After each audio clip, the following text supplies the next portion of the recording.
music station, Hot 99.5.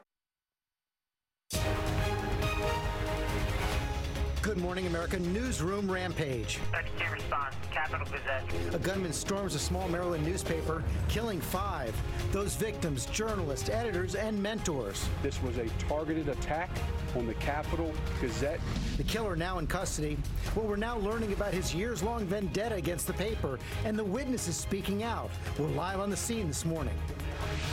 Race against time. More than 1,000 people now searching for this young soccer team, trapped in a cave for 6 days. American military on the scene as rescuers drill a hole into the side of the cave, trying to find them.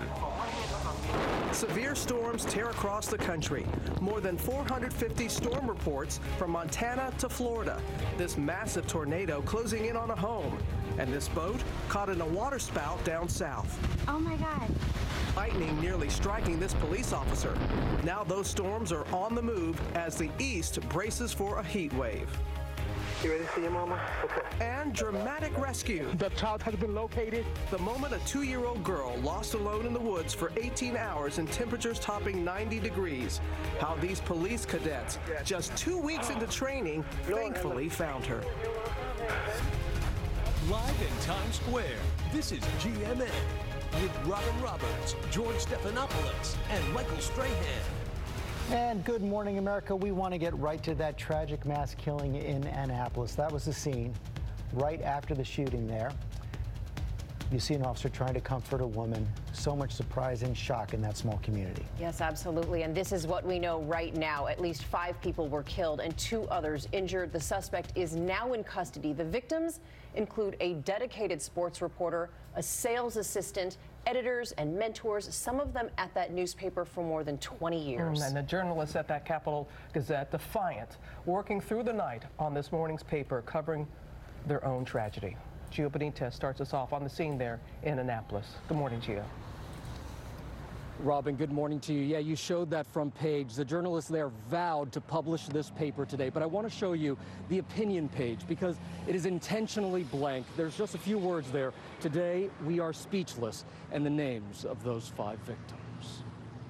The urgent call for help happened just after 2:30 p.m. Emergency response, Capital Gazette. Reporting shots fired inside the newsroom of the Capital Gazette newspaper in Annapolis. In just 60 seconds, local police already arriving on the scene. Several shots have been fired, possible shotgun, at least 10 shots heard.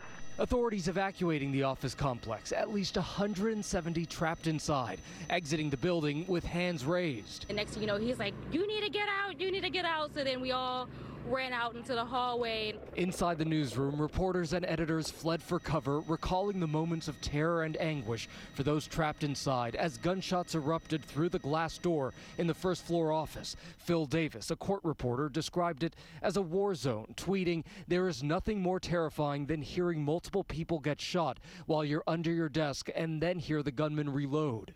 Just continually shooting people. At one point, I'm pretty sure I heard him reload while I was still under my desk, where he was only a few feet away from me. Anthony Messenger, a summer intern, begged for help, tweeting, "Active shooter, 888 Bestgate, please help us." We have 5 confirmed fatals and 2 injuries. And now we know the names of the victims. Wendy Winters, a special publication editor who described herself as a proud Navy mom. Editorial page editor Gerald Fishman. He worked for the Gazette for over 25 years, as did John McNamara, a sports reporter. Sales assistant Rebecca Smith had just started at the paper. And Capital Gazette editor and columnist Robert Hyacin remembered this morning as a mentor to younger reporters. His brother Carl, a novelist and Miami Herald columnist, writing an emotional post on Facebook. He spent his whole gifted career as a journalist, and he believed profoundly in the craft and mission of serving the public's right to know the news. The attack on the journalist shaking the Annapolis community, including the law enforcement officials who rushed in to help. We have friends at the Capital newspaper. We speak with these men and women on a daily basis to get stories out that are important to the citizens of this county.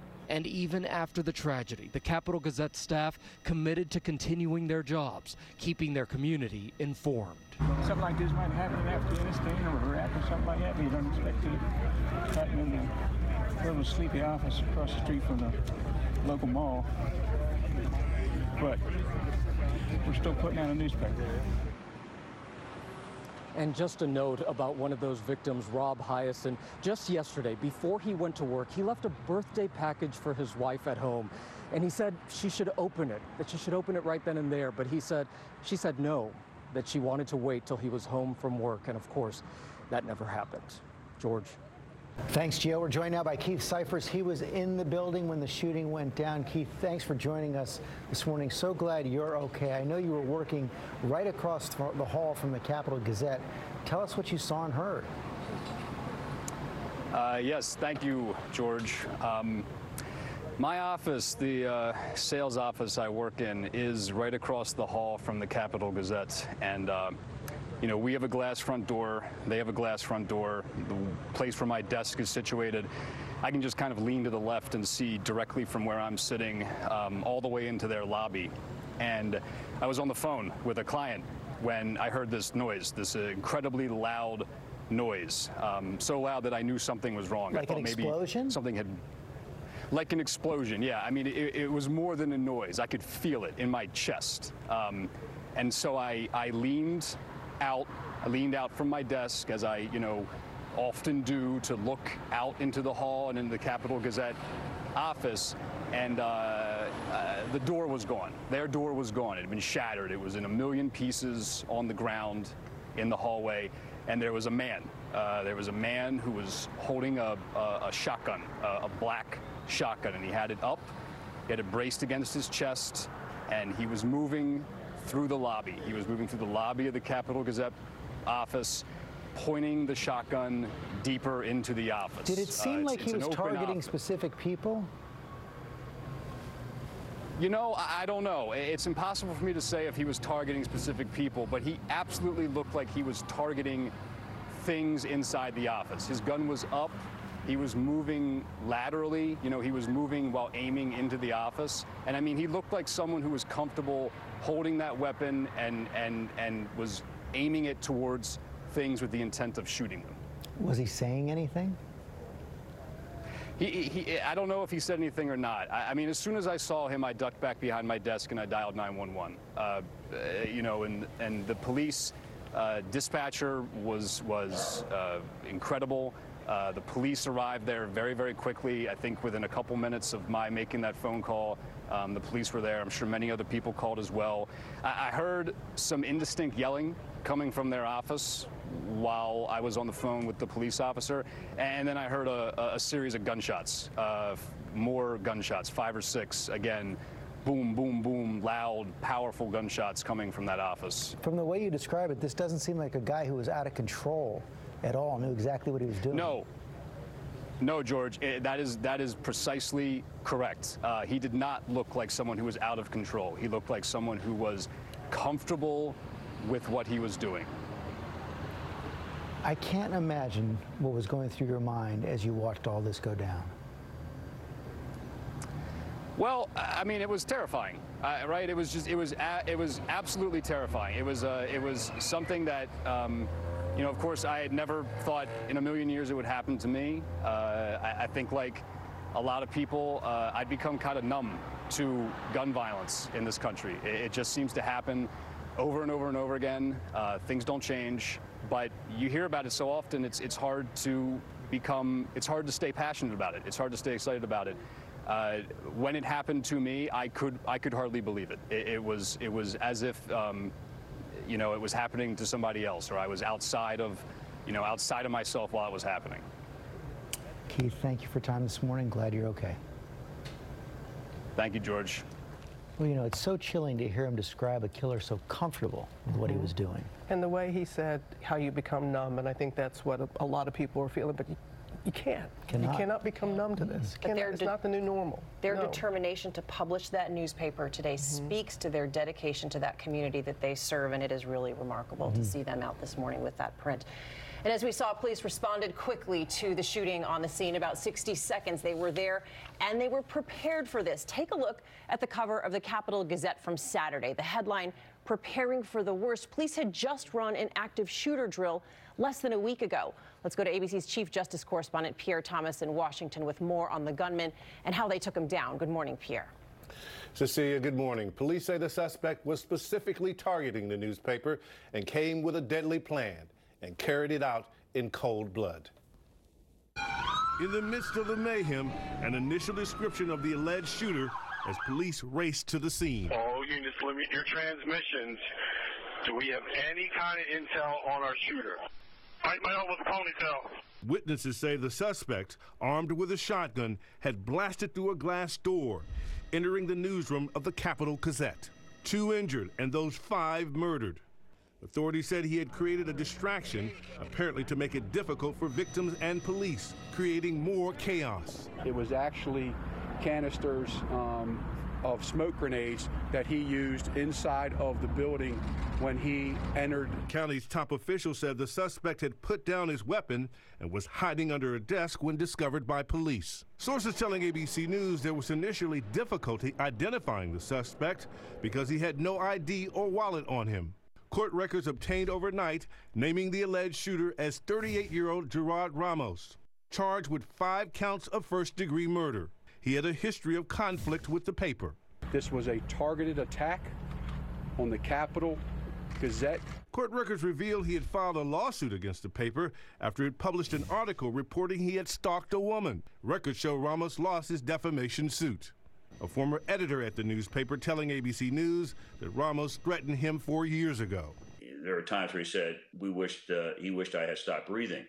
But I mean, to me, there can't be anything more direct than, I wish I would be better off dead. Last night, police descended on Ramos's home in nearby Laurel, Maryland, located 30 miles from the shooting, hunting for clues, but also searching for a social media footprint. Sources say Ramos initially did not cooperate with investigators. He's due in court today at 10:30 this morning for a bail hearing. Cecilia? And you'll be following that for us, Pierre. Thank you. We did hear that from that former publisher and editor in your piece. He also told us that he was not surprised when he learned that Ramos was the shooter. Cecilia, in a sad prophecy, the former editor of the paper tells us this morning he once told someone, quote, "This is a guy who is going to come in and shoot us." Just horrible. So with that, what are police saying this morning, Pierre? Were there missed warning signs, missed opportunities here? Well, the editor told us police followed up on those threats, and he was interviewed by police at his home, but they never had enough to charge him, Cecilia, and that was 4 years ago. Okay, you'll be staying on this one for us, Pierre. Thank you, George. See you. Thanks. President Trump sent out a tweet after the shooting, thanking the first responders, saying his thoughts and prayers are with the victims and their families. Terry Moran at the White House for us this morning. And Terry, this news came in as the president was really focused on trying to find a replacement for Supreme Court Justice Anthony Kennedy. That's right, George. The president was in Wisconsin when the shooting went down. He was briefed there and sent out that tweet. And then he came back here, and in a sign of just how seriously he is taking this tremendous opportunity he's got to reshape the Supreme Court for a generation, here at the White House, he had a small dinner for some of the key senators who will help to decide the fate of his nominee, especially 3 Democrats, Heidi Heitkamp of North Dakota, Joe Donnelly of Indiana, and Joe Manchin of West Virginia. These are 3 Democrats up for re-election in states where Donald Trump won in 2016 and where he remains massively popular. So you can imagine the pressure on them. The president knows that the Democrats cannot afford to lose a single vote if they want to block whoever he decides to nominate, which almost certainly they'll give a try. And so he's starting a conversation, basically, the soft sell, if you will, with some of these key senators. Once again, a sign of just how seriously he is taking this massive opportunity. And Terry, Chief of Staff John Kelly coming up on the 1-year mark, July 31st, and we've learned that President Trump is sounding out possible candidates to replace him. That's right. This is a president, as everybody knows, likes to shake up his staff from time to time a lot, perhaps. And so there's talk about Chief of Staff Kelly leaving. We should tell you that among those who are being talked about as a possible replacement is Nick Ayers, who's the Chief of Staff to Vice President Pence right now, and Mick Mulvaney, who's over at Office of Management and Budget. But I should say that the president and his staff are calling this fake news, as they will. But there's no question this is a president who likes change, and as he is getting more comfortable in this job, I think he wants to have a more aggressive White House Chief of Staff. That seems to be what the story is here, and in George. some ways be his own Chief of Staff. Okay, Terry Moran, thanks very much. Robin? And George, we're going to move overseas now to that desperate rescue effort to save a young soccer team trapped in a flooded cave in Thailand. 12 players and their coach missing now for nearly a week. An American military team is there on the scene, and ABC's foreign correspondent James Longman just landed in the region and has the very latest. Good morning, James. Good morning, Robin. This cave is known for its flooding during the rainy months here, from July through to November. Overnight, the desperate search to find 12 young soccer players and their coach growing more urgent by the hour. Their bicycles, a haunting reminder of the 6 days since the team went into these caves for an excursion and never returned. Over 1,000 people joining in the rescue effort. Divers searching the rocky, dark caves, hampered by growing rains. The U.S. military on the scene offering assistance. We've been working on just kind of syncing up with our Thai counterparts. What I can tell you is that we are able to run 24-hour operations, and we have enough folks here to be able to assist the Thai authorities in their search and recovery efforts. Authorities believe the boys became trapped when rain flooded the narrow passageways, making it impossible for them to escape. Images from the coach's Facebook page show many of the missing. We don't know how far they have gone into the system. Experts say the boys could survive for up to a month if they have clean water. Outside the cave, families setting up shrines and offerings as they gather with monks to pray for the boys' safe return. Even if the boys are found, they'd probably have to learn basic scuba diving to get out because of the flooding. So experts say it's probably best for them to sit tight with their food and supplies and wait for the water to recede. That, or wait for authorities to drill down another entrance into that cave. Robin? Okay, thank you, and we're all remaining very hopeful. We certainly are. Let's turn back here at home now. Millions are bracing for a weekend of record travel for the 4th of July. The TSA says today will be the busiest day to fly all year. This, of course, as those severe storms move in. At least 7 reported tornadoes from Montana to Florida. Ginger is tracking it all. Hey, Ginger. Cecilia, it's been a violent 24 hours. We just got a reported 96-mile-per-hour winds in North Dakota this morning. You have to see what's been happening. Oh! More than 80-mile-per-hour winds chucking this trampoline in Iowa. A severe thunderstorm sends this one flying in Alabama.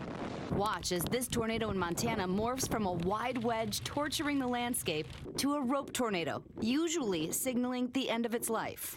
Wow.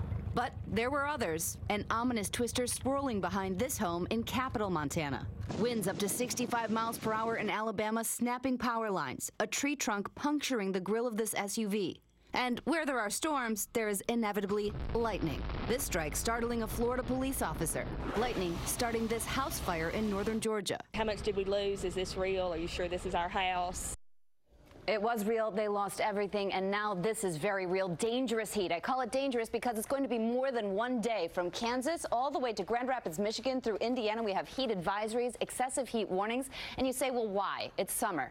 This is summer, but talking 90s and feels like above 100 for days on end. 105 for this afternoon and Friday, the feels like. Look, 108 tomorrow, 97 Washington, D.C. This keeps sliding east, y'all, so we're going to have it all the way through the 4th of July. Your local weather in 30 seconds. First, though, the weekend getaway brought to you by CarMax.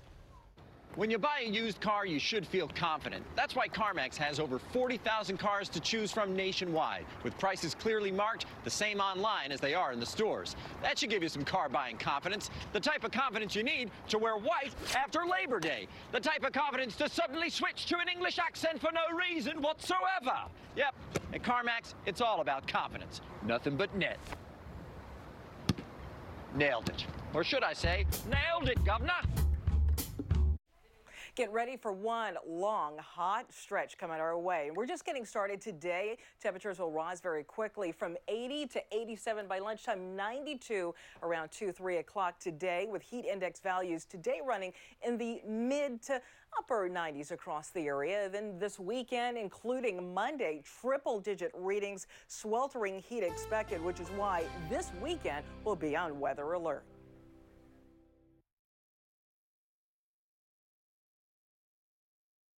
Coming up, that dramatic rescue, a 2-year-old alone in the woods for 18 hours, the incredible moment. Police cadets, just 2 weeks into training, found her safe.